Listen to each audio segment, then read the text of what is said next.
Good afternoon, my name is Dieter A. Abapo. Today I will discuss you about call reg rule number 1 application. Let's begin. This rule shall apply to all the vessels upon the high seas and in all waters connected therewith navigable by sea-going vessels. Nothing in this rule shall interfere with the operational of special rules made by an appropriate authority for roadsteads, harbors, rivers, lakes, or inland waterways connected with the high seas and navigable sea-going vessels. Such a special rules shall conform as closely as possible to these rules. Nothing in this rule shall interfere with the operational of any special rules made by the government of any state with respect to additional station or signal light, shapes, or whistle signals for ships of war and vessels proceeding under convoy, or with respect to additional station or signal light or shape for fishing vessels engaged in fishing as a fleet. This additional station or signal lights, shapes, or whistles shall so far as possible be that they cannot be mistaken for any light, shape, signals, or authorized elsewhere under these rules. Traffic separation schemes may be adopted by the organization for the purpose of these rules. Whenever the government concerned shall have determined that a vessel of special construction or purpose cannot comply fully with the provision of any of these rules, with respect to the number, position, range, or arc of visibility of light and or shape, as well as the disposition of characteristic of sound signaling appliances, such as shall comply with such other provision in regards numbers, position, range, or arc of visibility of lights or shapes as well. To the disposition and characteristic of sound signaling appliances as her government shall have determined to be the closest possible compliance with these rules in respect of that vessel. Rule number 2, responsibility. Nothing in the rules should exonerate any vessel or the owner, master, or the crew thereof from the consequence of the neglect to comply with the rules or of the neglect of any precaution which may be required by the ordinary practice of seamen. Rule number 3 on collision regulation is a general definition. First is a power-driven vessel. A power-driven vessel is any vessel propelled by machinery. The term sailing vessels means any vessels under sail provided that propelling machinery. The term vessel engaged in fishing means any vessel with nets, lines, trawls, and other fishing apparatus which restricted maneuverability. The word seaplane includes any aircraft designed to maneuver on the water. The term vessel not under command means a vessel which through some exceptional circumstances is unable to maneuver as required by these rules. The term vessel restricted to her ability to maneuver as means a vessel which from the nature of her work. A vessel constrained by her draft means a power-driven vessel is severely restricted in her ability to deviate from the course. Underway, a vessel means a vessel not at anchor or aground. A restricted visibility means a condition in which visibility is restricted by fog, mist, falling snow, or any other similar causes. Wing in ground. Wing in ground is a multimodal craft flies in close proximity to the surface of the ocean.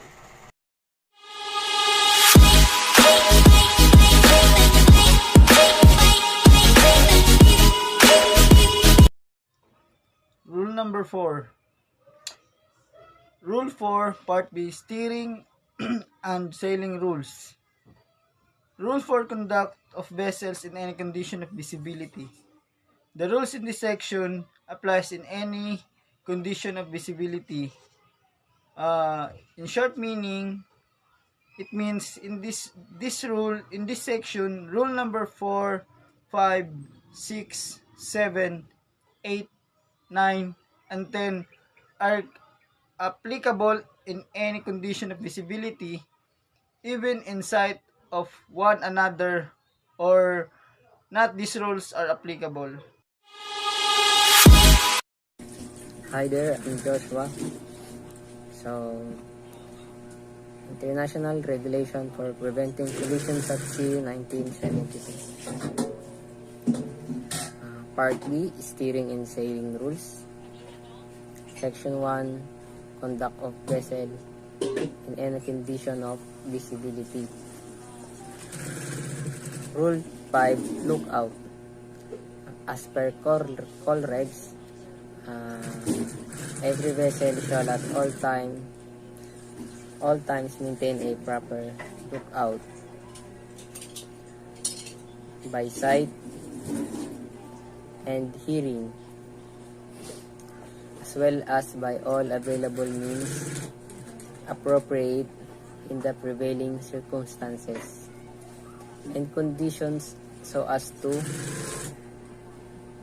make a full appraisal of the situation and of the risk of collision.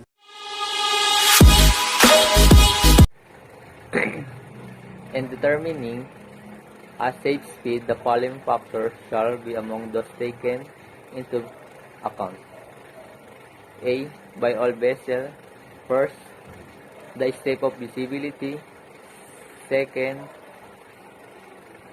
the traffic density, including concentration of vessel. The traffic density, including concentration of fishing vessels or any other vessels. Third, the maneuverability of the vessel with special reference to stopping distance and turning ability in the prevailing condition. Fourth, at night the presence of background lights such as from shore lights or from back scatter other own lights.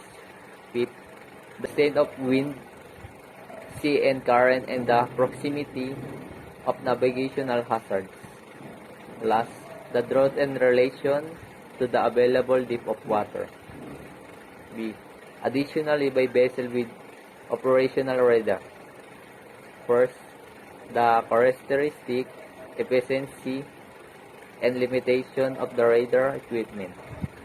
Second, and constraint imposed by the radar range scale in use. Third, the effect on radar detection of the sea, state, weather, and other sources of interference. Fourth, the possibility that small vessels, ice, and other floating objects may not be detected by radar at an adequate range.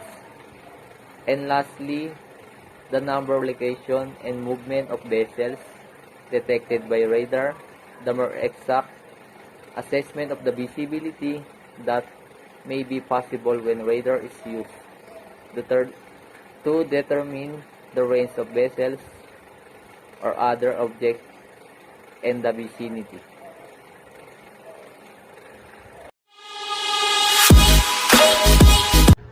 Rule number 7.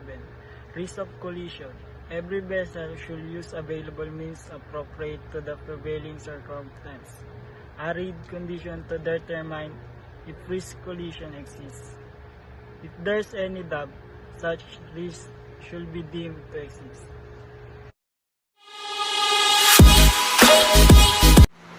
Rule 8. Action to avoid collision. A.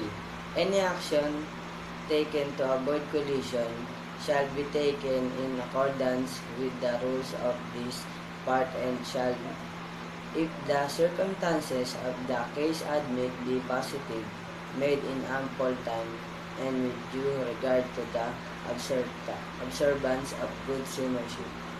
B. Any alternation of course and or speed to avoid collision shall, if the circumstances of the case admit, be large enough to be readily apparent to another vessel observing visually or by radar, A succession of small alternation of course and or speed should be avoided. C. If there is sufficient room, alteration of course alone may be the most effective action to avoid a close quarter situation, provided that is made in a good time, is substantial and does not result in another close quarter situation. D. Action taken to avoid collision with another vessel shall be such as to result in passing at safe distance. The effectiveness of the action shall be carefully checked until the other vessel is finally passed and clear. A. If necessary to avoid collision or allow more time to assess the situation, a vessel shall slacken her speed or take all away of by stopping or revising her means of pollution. F.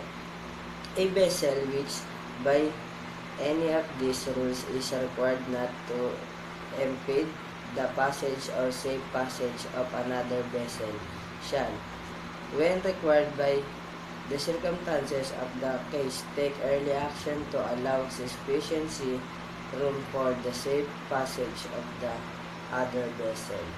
A vessel required not to impede the passage or safe passage of another vessel is not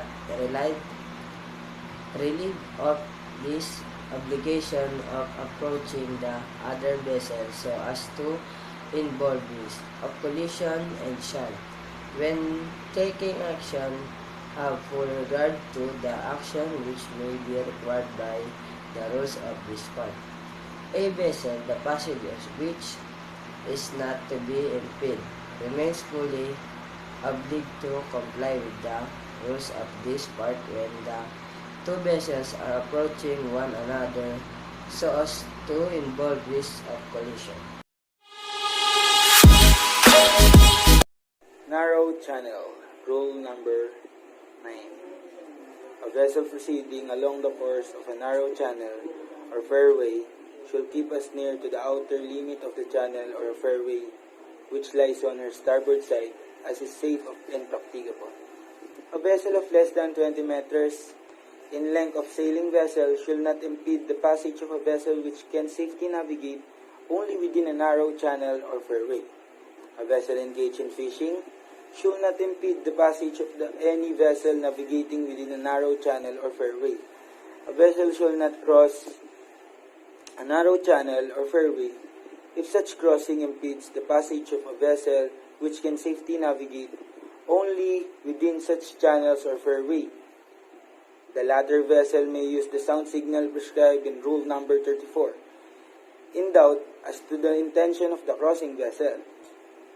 In a narrow channel or fairway, when overtaking can take place if a vessel to be overtaken has to take action per safe passing. The vessel intending to overtake shall not indicate the intention by sounding the approximate signal prescribed in Rule number 34. The vessel to be overtaken shall not agree if in that agreement sound approximate signals prescribed in Rule number 34. Take steps to permit safe passing. If in doubt, she may sound the signal prescribed in Rule number 34. A vessel nearing and bend an area of a narrow channel or fairway where other vessel may be obscured by an intervening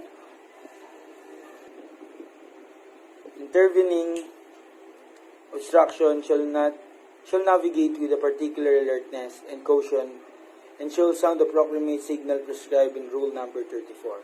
Any vessel shall, if not circumstances of the case admit, avoiding the anchoring in a narrow channel.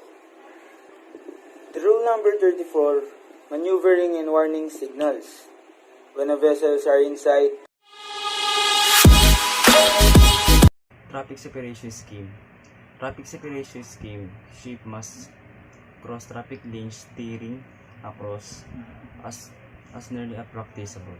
Vessel entering a traffic separation scheme should do it at an angle is usually. A traffic scheme separation does not relieve any vessel from complying with other rules.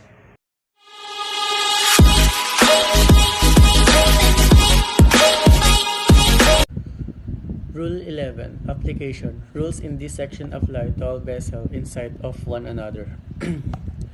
These rules only specifies that the rules under sections 2, conduct of vessel inside of one another, applies to those vessels inside of each other or visible at hand, and is not anymore applicable to distant vessels. Some instances of the said vessels applicable under this section includes two sailing vessels that are approaching one another, overtaking vessels meeting on reciprocal or nearly reciprocal courses, and crossing vessels.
Rule 13.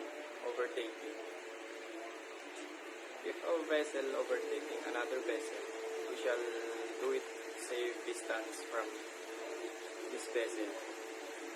When our vessel is approaching another vessel from a direction more than 22.5 above curving, in this situation, our vessel is overtaking vessel at night.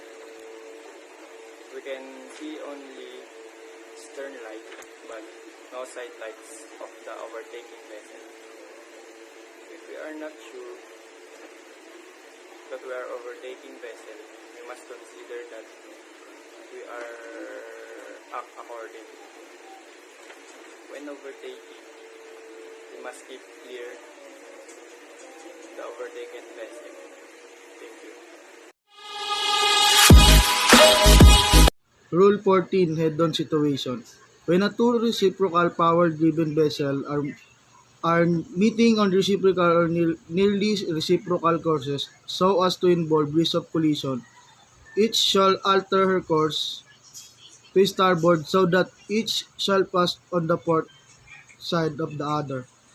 Such a situation shall be deemed to exist when a vessel sees the other ahead or nearly ahead, and by night she could see the masthead lights of the other in a line or nearly in a line, and or both side lights, and by day she discern the corresponding aspect of the other vessels. C. When a vessel is in any doubt as to whether such a situation exists, she shall assume that it does exist and act accordingly.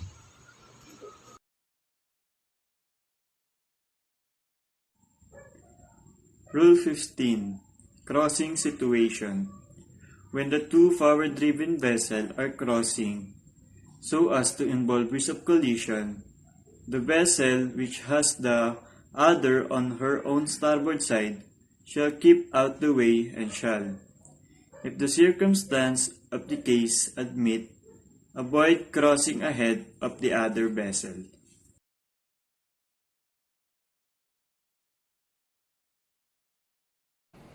Rule 16. Action by giveaway vessel. Every vessel which is directed to keep out of the way of other vessel shall, so far as possible, take early and substantial action to keep well clear.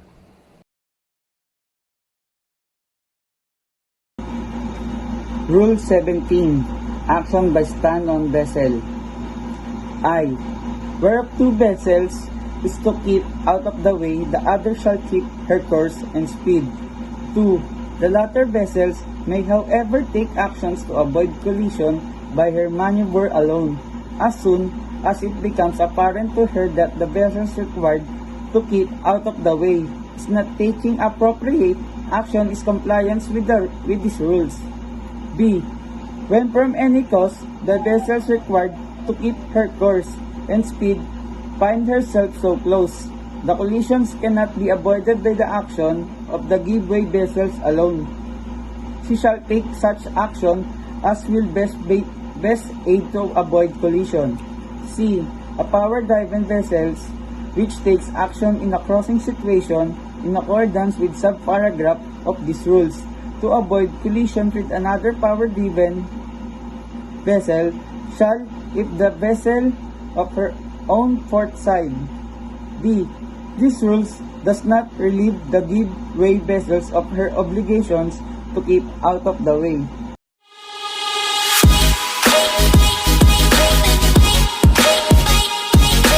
Good day everyone, my name is Alfie Lawrence A. Consul and this is our topic. Section 3, Conduct of Vessels in Restricted Visibility. Rule 19, Conduct of Vessels in Restricted Visibility. This rule applies to vessels not in sight of one another when navigating in or near an area of restricted visibility. Every vessel shall proceed at a safe speed adapted to the prevailing circumstances and conditions of restricted visibility. At a power-driven vessel shall have her engines ready for immediate maneuver. Every vessel should have due regard to the prevailing circumstances and conditions of restricted visibility. When complying with the rule of Section 1 of this part, a vessel which detects by radar alone the presence of another vessel shall proceed if a close quarter situation is developing and or risk of collisions exists.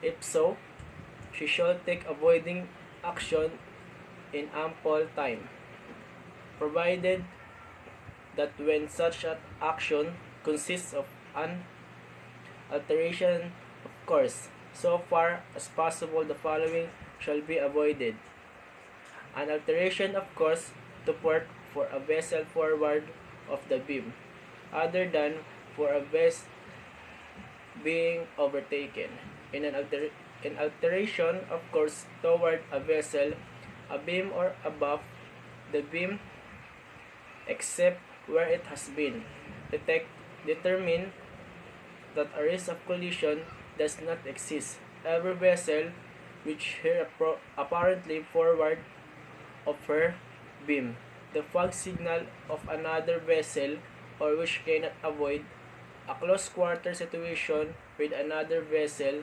forward for her beam, shall reduce her speed to be minimum at which she can be kept on her course. She shall, if necessary, take all her way of and in any event navigate with extreme caution until danger of collision is over.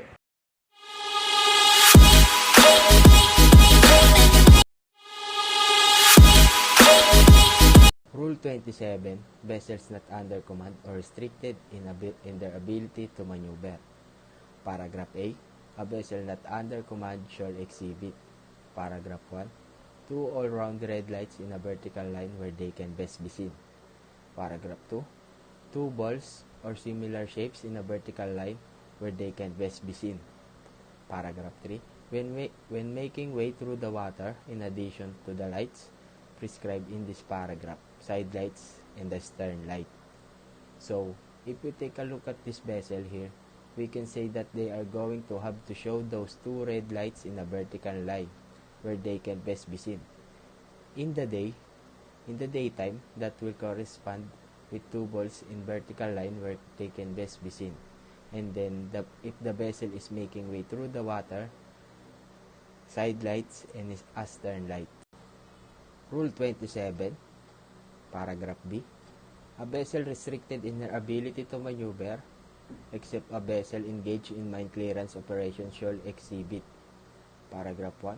3 all-round lights in a vertical line, where they can best be seen, the highest and lowest of this light should be red and the middle light should be white. Paragraph 2.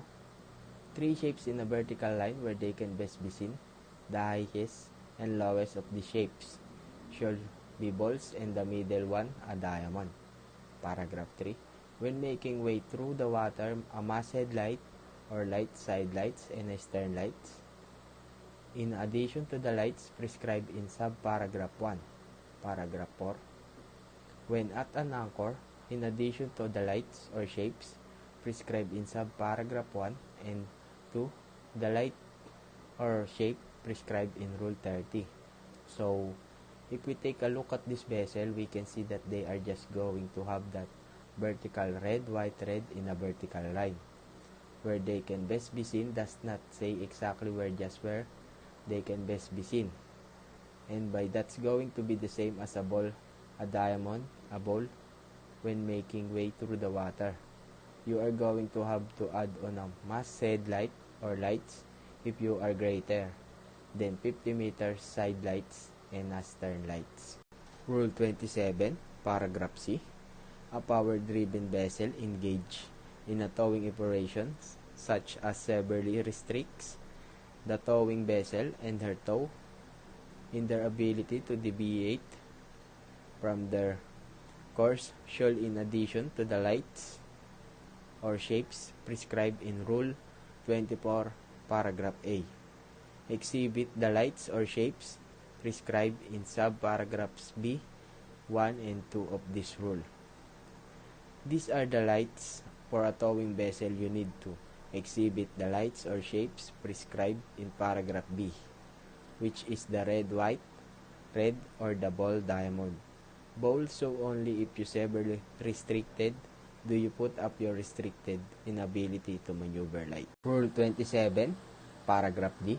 A vessel engaged in dredging or underwater operations, when restricted in her ability to maneuver, shall exhibit the lights and shapes prescribed in subparagraphs B, 1, 2, and 3 of this rule, and shall in addition, when an obstruction exists, exhibit.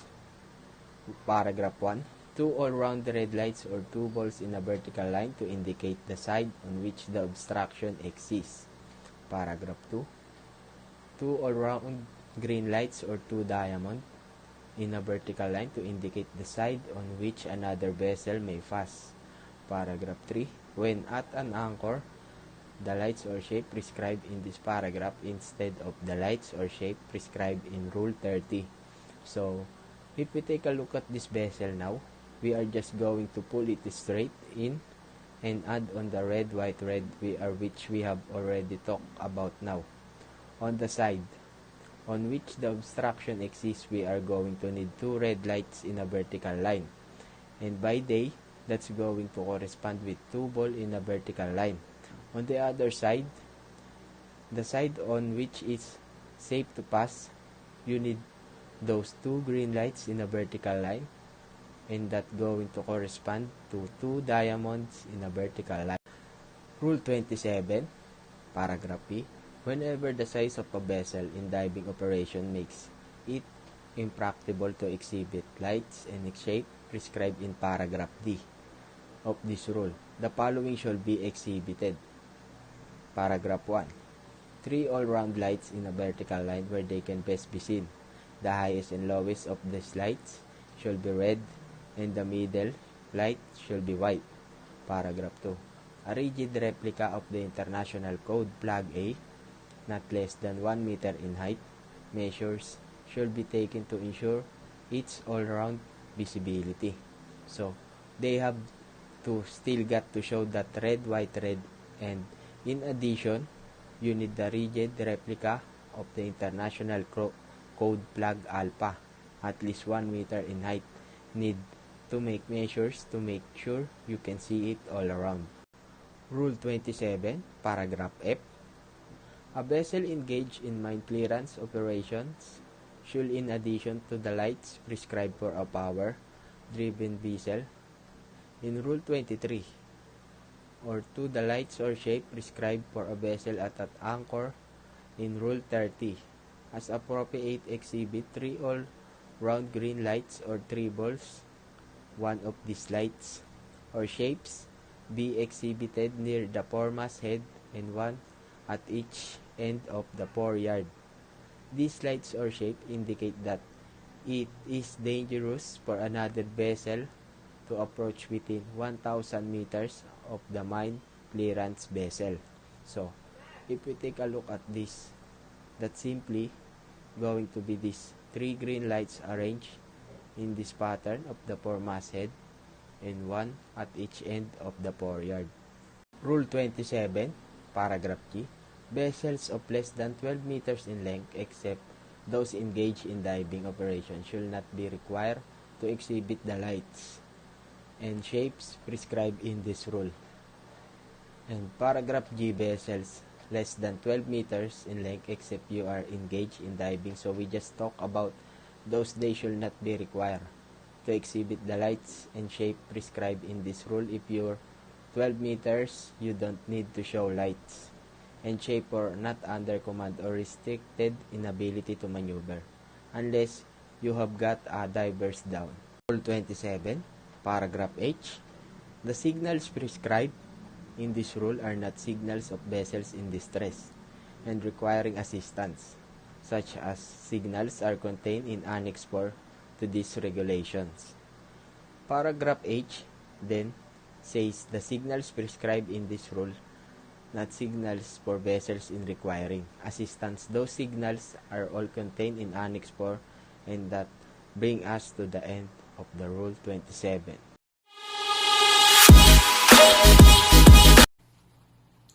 Rule 28.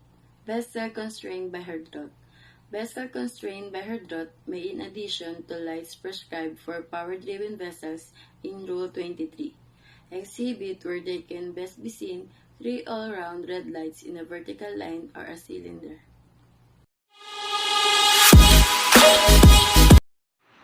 Rule 29. Pilot vessels. A vessel engaged on pilotage duty shall exhibit at or near the masthead 2 all-around lights in a vertical line, the upper being white and the lower red. This is what it would look like. And when she's underway, in addition, side light and a stern light. Here are the examples. And when at anchor, in addition to the lights prescribed in subparagraph, the lights or shape prescribed in Rule 30 for vessel at anchor. A pilot vessel, when not engaged on pilotage duty, shall exhibit the lights or shapes prescribed for a similar vessel of her length. This vessel is engaged on pilotage duty at anchor. Vessel of less than 50 meters in length.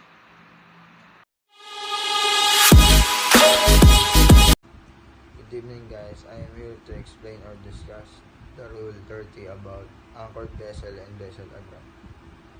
A vessel at anchor shall exhibit where it can best be seen. In the forepart, an all-around white light, or one ball, at or near the stern or at the lower level that the light prescribed in subparagraph shall exist a all-around white light. A vessel of less than 50 meters in length may exhibit an all-around white light where it can be seen. A vessel aground shall exhibit of the lights prescribed in paragraph. In the addition, where they can best be seen. The lights that they can use while the vessel are aground. 2 all-around red lights in a vertical line, or 3 balls in a vertical line. A vessel of less than 7 meters when at anchor, not or near a narrow channel, fairway anchorage, where the vessel normally navigate. A vessel of less than 12 meters in length, when aground, shall not be required to exhibit any kind of lights.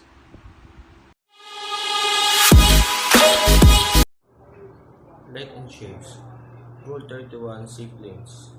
where it is impracticable for a seedlings or a WIG crop to exhibit light and shapes of the characteristic or in the position prescribed in the rule of discord. She shall exhibit lights and shape as closely similar in the characteristic and position as is possible.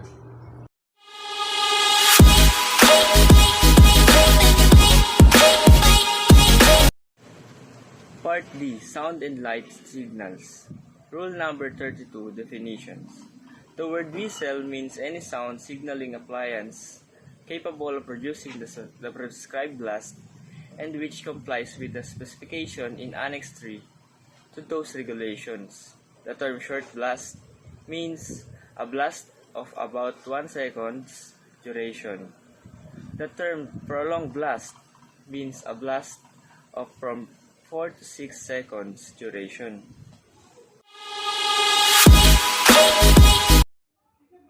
Collision Regulation Rule 33. A vessel of 12 meters or more in length shall be provided with a whistle. A vessel of 20 meters or more in length shall be provided with a bell, in addition in a whistle. And a vessel with 100 meters or more in length shall in addition be provided with a gong, the tone and the sound of which cannot be confused with that of the bell. The whistle, bell, and gong shall comply with the specification in Annex 3 to this regulation. The bell or gong or both may be replaced by the other equipment having the same respective sound characteristic, provided that manual sounding of the prescribed signal shall always be possible.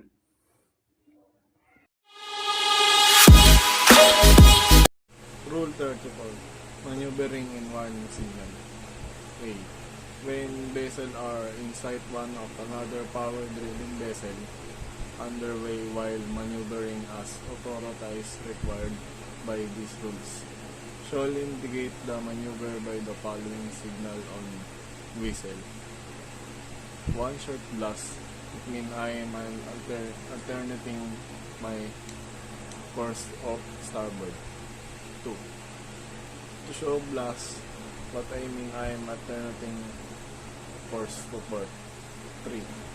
3 short blast. It means I am operating astern professional. B. Any vessel may supplement the whistle signal prescribed in a paragraph A. These rules by light signal repeat appropriate while the maneuvering is being out. This signal should be following three significance. 1. 1 plus shift mean I am alternating my course on starboard. C. When the sight of another a narrow channel of fairway, if a vessel trading overtake of another vessel, show up compliance with Rule 9. Indicate her intention by following signals on her whistle. 2.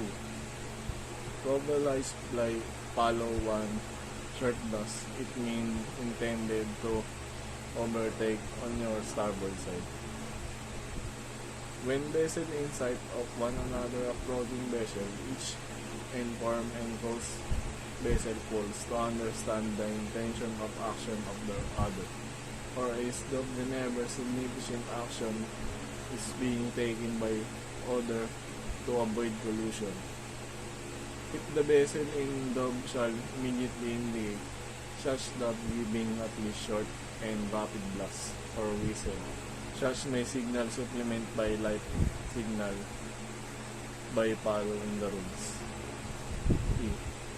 A vessel nearing a bend or an area of channel fairway, when other vessel may be scripted by an intermittent obstruction, shall sound one propeller's blast.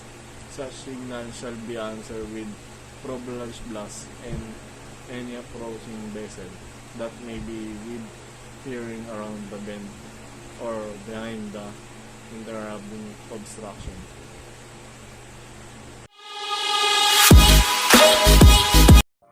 Rule number 35. Sound signals in restricted visibility. Letter A.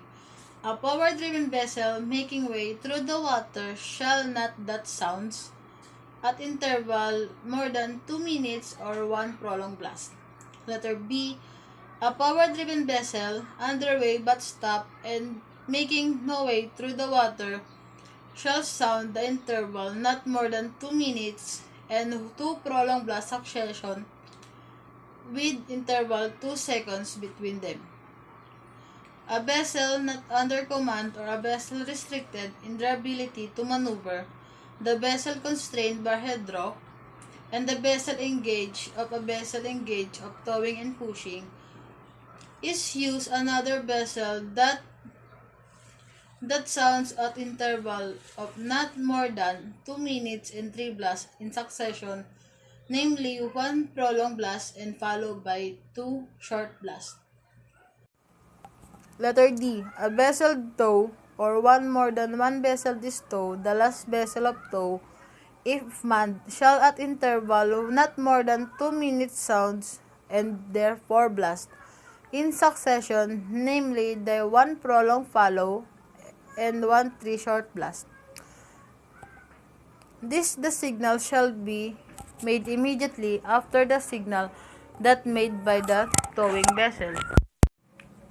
Letter E. A vessel anchor that shall at interval not more than 1 minute ring the bell rapidly for about 5 seconds in the vessel of 100 meters or more in length, and the bell shall be sounded in the forepart of the vessel immediately.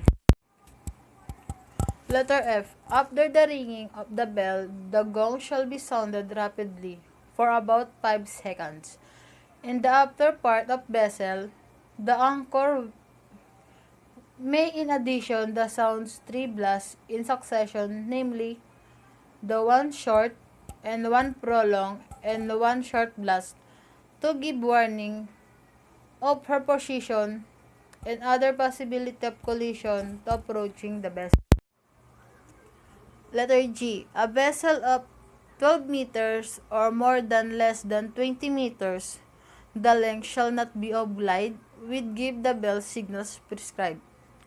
Of this rule, if she does not, she shall make some other efficient sound signals at the intervals of not more than 2 minutes.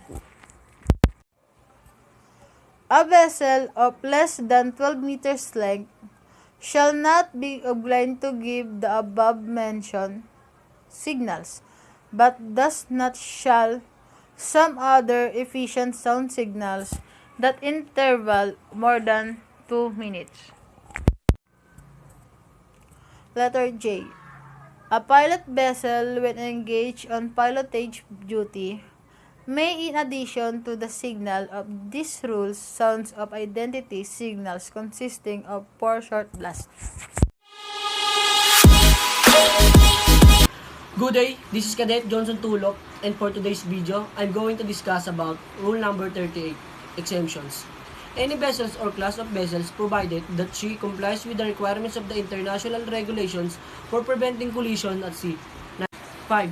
If whistles are fitted on a vessels at distance apart or more than shall be used or giving maneuvering and warning signals. Thank you.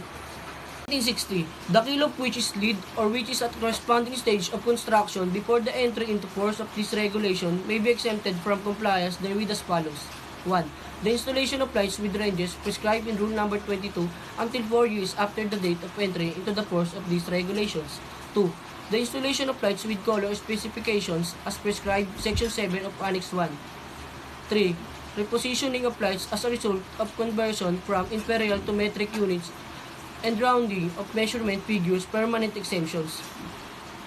1. The repositioning of masted lights on vessels of less than 150 meters in length resulting from the prescription of sections 3. 2. The repositioning of masted lights on vessels of 150 meters or more in length resulting from the prescription of section 3A. 3.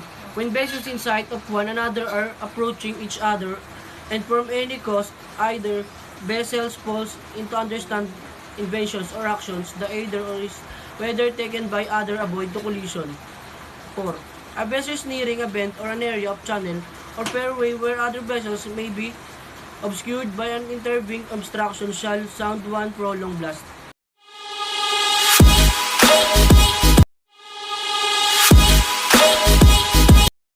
Good morning everyone. In this video, we are going to discuss about Annex 4 of MARPOL, which is Regulation for the Prevention of Pollution by Sewage. We'll be discussing about the hazard of sewage, to which all ships, thus Annex 4 applies to the sewage discharge criteria and arrangement and equipment present on board to discharge and treat sewage, special areas, aspirant export, and the ISPP certificate. So let's get started. Annex 4 entered into force on 27 September 2003. Now before going ahead, let us understand what is sewage. The wastewater which is generated on board is categorized into two types. First is gray water, which includes drainage of dishwasher and wash basins and galley, drainage of cabin, showers and wash basin, laundry drainage and refrigerator, and AC condensate. And the second type is black water waste. Black water waste consists of drainage from toilet and urinal space, generated from hospitals located in the premises, and drainage from cargo hold of living animals. So the regulation of Annex 4 are applicable to black water waste and not gray water waste. The discharge of sewage possesses a few hazards. The discharge of raw sewage into the sea can create a health hazard as it contains concentration of nitrate, phosphate, and organic matter. Sewage can also lead to oxygen depletion, making it difficult for the aquatic environment. Sewage can be an obvious reason for visual pollution in coastal areas, which can create a major problem for countries with tourist industry. So to which all ships, thus Annex 4 apply to MARPOL of Annex 4 applies to all ships which are 400 rate tonnage and above engaged in international voyage, and to ships which are less than 400 gross tonnage is certificate to carry more than 15% for treatment and discharge of sewage. Vessels are fitted with some equipment and arrangement are made for the preventing pollution by sewage. So I'll tell you in brief about each one of them. First is the foremost is the sewage treatment plant. As the name suggests, sewage treatment plant used to treat sewage on board ships. Inside the STP, the sewage is passed through various filters. It is aerated and the liquid collected. Inside is disinfect with the help of chlorine. The sewage treatment plant has to be approved by the administration. Next is the community and this is disinfect system. The commuting and disinfect system comprises of a grinder filter system which breaks down sewage into smaller particles. The filter present in the system separate the solid and liquid from the grinded sewage. This system also has to be approved by the administration. Next is the sewage holding tank.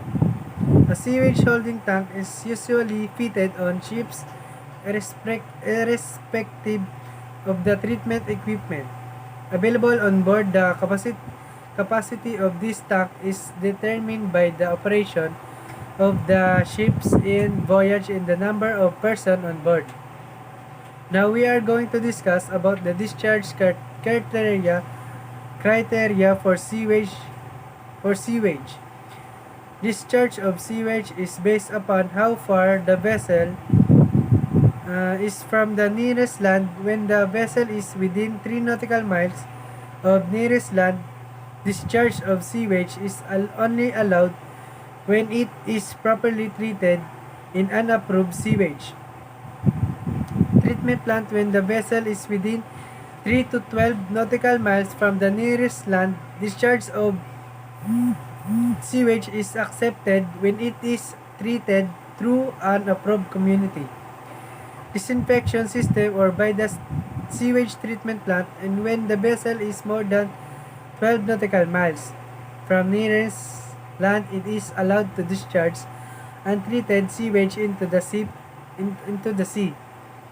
provided that the vessel is on the route and proceeding at a speed of 4 knots or above. And in this case, the sewage shall not be discharged instantaneously. It shall be discharged at a moderate in January 2013. Baltic Sea area has been adopted as the first special area for sewage discharge regulation. It is only special area for Annex 4 when a vessel is in Baltic Sea. The discharge of sewage is allowed only when the sewage treatment in the sewage treatment plant, even if the vessel is 3 nautical miles or 12 nautical miles from the nearest land. So distance from the nearest land does not matter. It has to be treated as STP. That's it. Thank you. Annex 4, Regulation for the Prevention of Pollution by Sewage from Ships. Chapter 10, Relation to Application.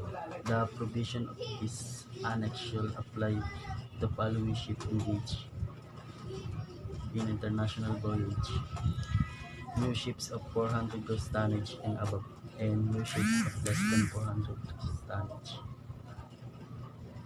which are certified to carry more than 15 persons, and existing ships of 400 gross tonnage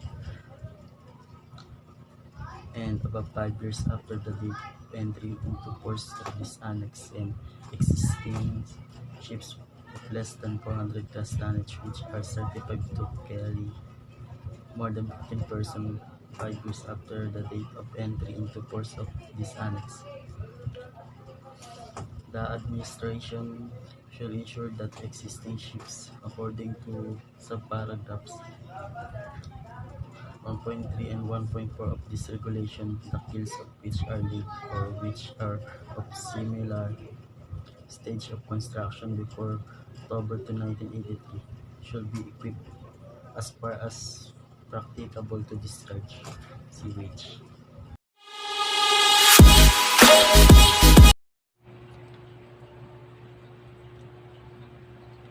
Annex 4 of MARPOL. Annex 4 contains a set of regulations regarding the discharge of sewage into the sea from ship, including regulation regarding the ship equipment and system for the control of sewage discharge, the provision of port reception facilities for sewage, and requirements for survey and certification. It is generally considered that on the high seas, the ocean are capable of assimilating and dealing with the raw sewage through natural bacteria action. Therefore, the regulation in Annex 4 of MARPOL prohibit the discharge of sewage into the sea within a specified distance from the nearest land unless otherwise provided. Government are required to ensure the provision of adequate reception facilities at ports and terminals for the reception of sewage without causing delay to ships. The Annex entered into force of 27 September 2003. A revised Annex 4 was adopted on 1 April 2004 and entered into force of August 1, 2005. The revised annex applies to the ship engaged in international voyage of 400 gross tonnage and above or which are certified to carry more than 15 persons. The annex requires ships to be equipped with either an approved sewage treatment plant or an approved sewage communicating and disinfect system or sewage holding tank. The discharge of sewage into the sea is prohibited except when the ship has in operation an approved sewage treatment plant or when the ship is discharging communicable and disinfected sewage using an approved system at a distance of more than 3 nautical miles from the nearest land. Sewage which is not commute and disinfected by discharge at a distance of than 12 nautical miles from the nearest land when the ship is en route and proceeding at not less than 4 knots, and the rate of discharge of untreated sewage should be approved by the administration